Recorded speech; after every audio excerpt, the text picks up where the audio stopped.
Subscribe to our channel by clicking the subscribe button. Click the bell button and enjoy the latest uploads from our channel. Now students, see the first question. So question है what is mean by buoyant force? Buoyant force क्या होती है?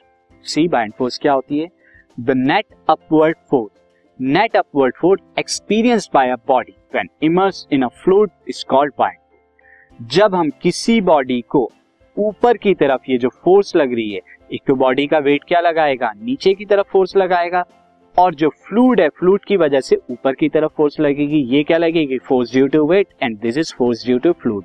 तो जो buoyant force होगी, buoyant force क्या होगी, net force, that is force due to fluid. अगर मैं लूं this is fluid minus force due to weight of body, तो ये हमारी अपवर्ड फोर्स क्या होती है, बायंट फोर्स हो जाती है.